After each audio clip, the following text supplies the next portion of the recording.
آپ یقین کریں گے کہ ایک ایسا بچہ جسے سمندر کی لہروں نے پالا، جس کی حفاظت فرشتوں نے کی، جسے درندوں نے دودھ پلایا، جس کے لیے سورج، ہوا اور بادلوں کو حکم دیا گیا، وہی بچہ ایک دن خدائی کا دعوے دار بن گیا۔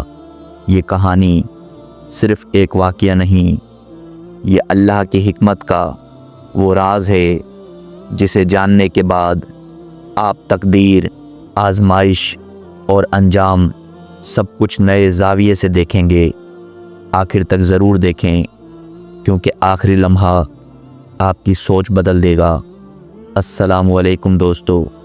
ایک دن رب کائنات نے اپنے مقرب فرشتے حضرت اسرائیل علیہ السلام سے سوال فرمایا، اے اسرائیل، آج تک جتنی روحیں تو نے قبض کیں، کیا کبھی کسی پر تیرا دل پسیجا؟ حضرت اسرائیل علیہ السلام نے عاجزی سے عرض کیا، اے میرے پروردگار، تو سب کچھ جانتا ہے، ہر روح قبض کرتے وقت میرا دل دکھتا ہے، مگر تیرے حکم کے آگے سرتابی کی مجال کہاں؟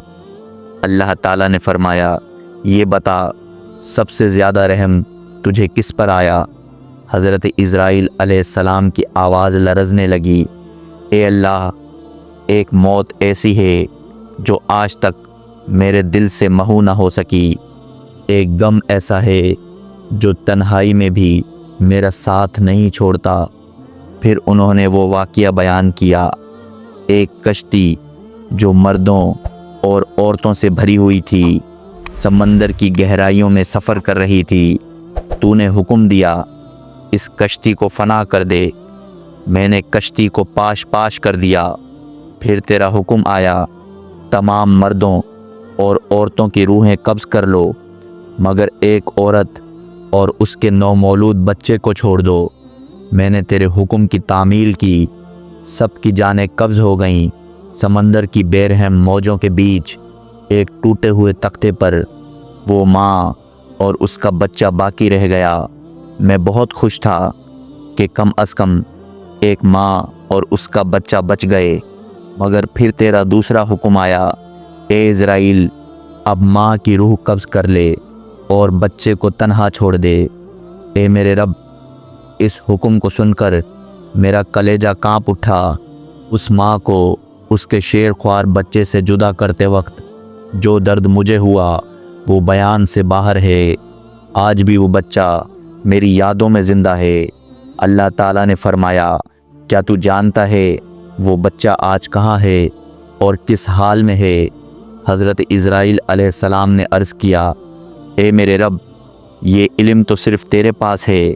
اللہ تعالیٰ نے فرمایا، اے اسرائیل سن، جب تو نے ماں کی روح قبض کی اور بچے کو تنہا چھوڑ دیا، ہم نے سمندر کی ایک موج کو حکم دیا کہ اس بچے کو نرمی اور حفاظت کے ساتھ ایک ویران جزیرے پر پہنچا دے۔ وہ جزیرہ سرسبز تھا، گھنے جنگلات سے بھرا ہوا، صاف اور میٹھے پانی کے چشمے بہتے تھے اور پھلوں سے لدے درخت موجود تھے۔